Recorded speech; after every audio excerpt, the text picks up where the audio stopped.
go back and look because there was a big outpouring after Lisa came and talked to us of people that came down to City Council and that spoke. And I spoke on behalf as well. And there were a lot of people that came. But the key thing that I was hearing across the board was that the rate increases, even as small as they were still something we didn't need right now. And so I was thinking about this the other night, and so we went and we're going to do, kind of a commentary here tonight. And this is kind of my views for about 5 minutes. And I want to talk about the value of a quarter, because I really don't feel that the San Marcos City Council members and our elected officials really quite get it. They just don't get what a quarter the value is to people. And where this came about was that I was over at the laundromat, and if you start the slides there, that'll help me out. Thank you.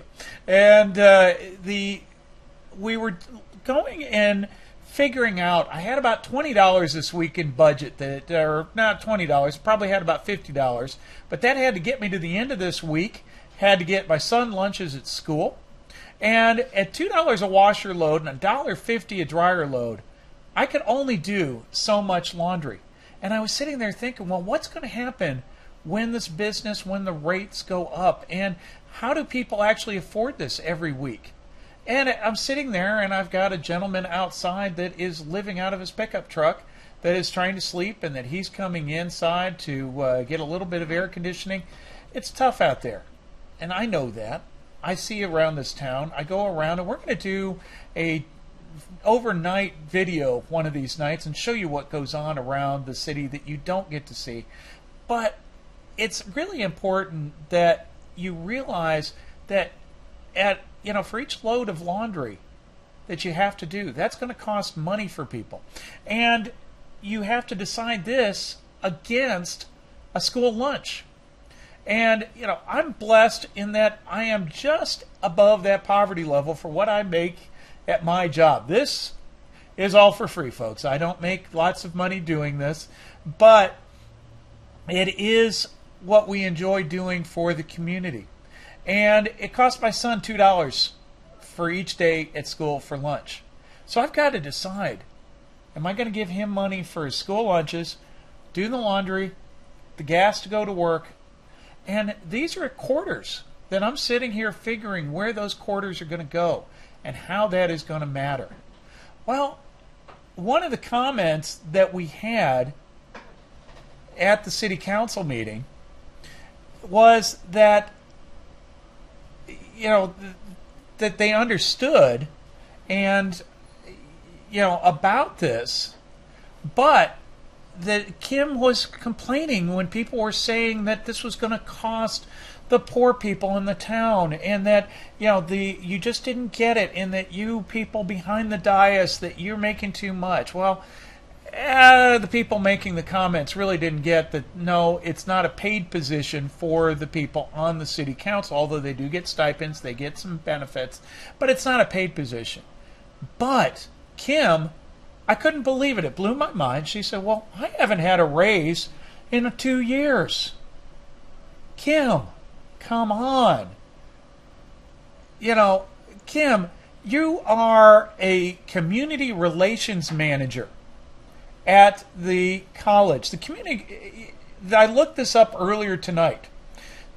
In the 75th percentile, they make between $75,000 and $94,000. Right down the middle is $84,000 a year. Now, this is 4 times the poverty level. And did I skip something here or no? We're going to go. Okay. And this is 4 times the poverty level by itself right now. San Marcos median household income in 2009 is $26,357. $26,000. That's where everybody in the middle. You've got half of the people are above, half of the people are below that. And the Porterfield household income is at least 5 times that. This is great, Kim. I'm glad for y'all, and I think that's great that you've gotten that far in doing what you do. But please, don't sit there and try to say, oh, well, I'm not getting a raise either. You guys are living in a whole different world, and you need to see what's going on. In the paper this last week, just a couple days ago, nearly 1 in 6 in the United States, new census data, are near poverty. Okay, 1/3 of the homes out there, the households making money, are just barely making it or above that average. The official poverty level is $22,000. So we talked about $26,000 being the median family income in San Marcos is just a hair above poverty level.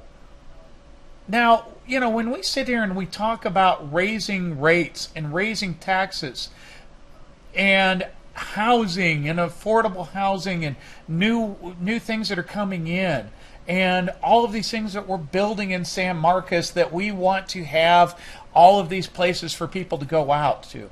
I don't know where the disposable income is, but if we're just barely hanging on and our people are above poverty level, I think there's a disconnect. And that's something that I want to see our city council to focus in on.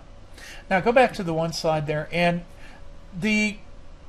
if you look at a person working at $11 an hour for 40 hours a week, is only going to make just at that level, at that poverty level. So most jobs that are out there, if you're getting $11 an hour, that's not too bad, really, in the area here, believe it or not. That's not even with benefits. We're talking about someone that is a clerk, someone that is working at HEB, someone that is a nursing assistant. Now, a few years down the line, they will get upwards and they will make more. But if you're just starting out and you've got a family, I saw a family the other day, the young man, and they had 5 children. The wife was obviously taking care of the children. And, you know, I know that no matter what job he had, it was a struggle for them. And those are the kind of things that I think our people are out of touch that are elected. Now, let's take this on back a next step here.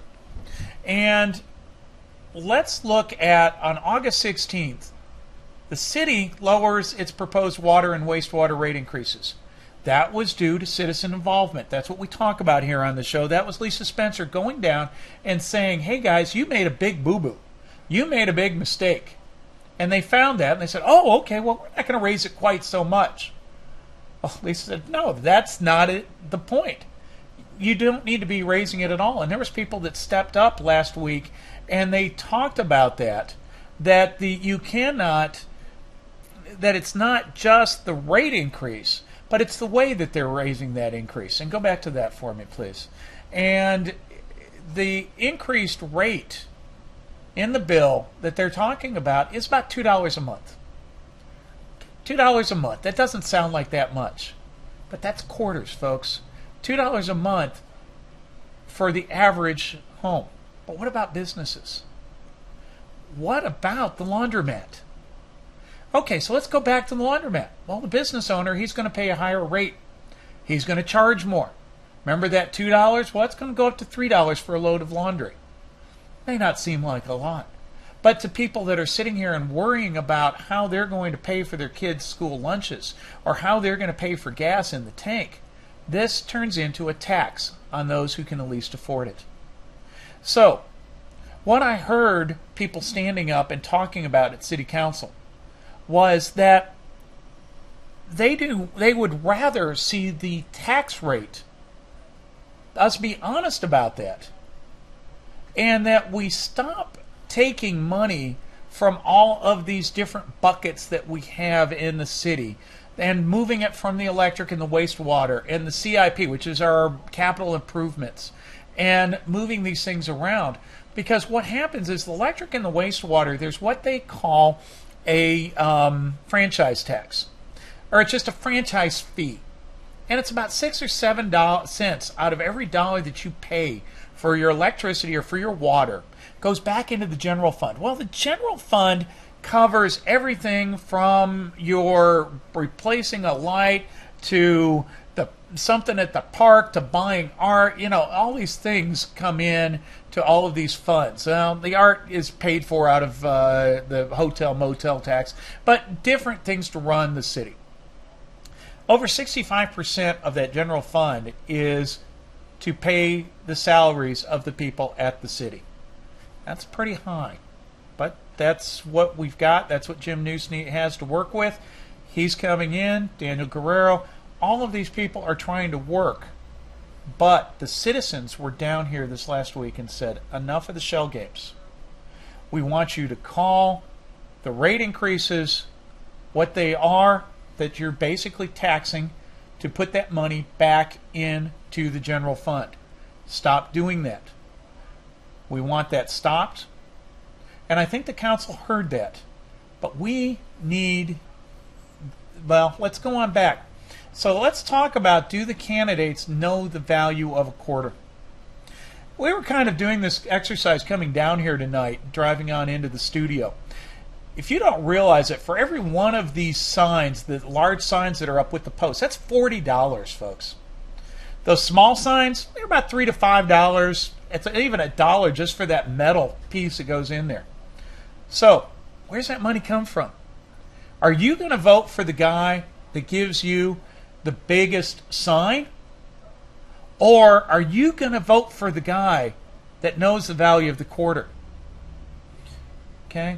I'm not advocating one person or the other, but you do have a chance to go out and talk to these candidates. Go down to City Council, because all the candidates are down there, as well as the people that are on council. Chris Jones, it's running for re-election, as well as other candidates. I've seen them down there. And I want you to ask them how much they spent on the signs and where that money came from. Because this is an unpaid position. Do they know the value of that quarter? Because you and I do. We know that for every $40 of a sign that's up there, in order to get a chance at a vote in an election when only 8% are going to come out, that $40 for that sign will buy 2 turkey dinners for Thanksgiving for a family. So, do they know the value of that quarter or not? So let's go back. Here's what I'm asking for you. We need you to go down to City Council on Tuesday, this next Tuesday. I want you to sign up, or I want you to at least write to your City Council members. Some of them came out very strongly on your side last time, but some did not. I want you to watch the videos. I want you to find out. I'm not going to tell you who to put pressure on or who not to. But I am asking this, that you go down there and say, no rate increases, cut the spending, no hidden taxes, keep the utilities funding out of the general fund. I'm Rob Roark. That's my commentary for tonight. And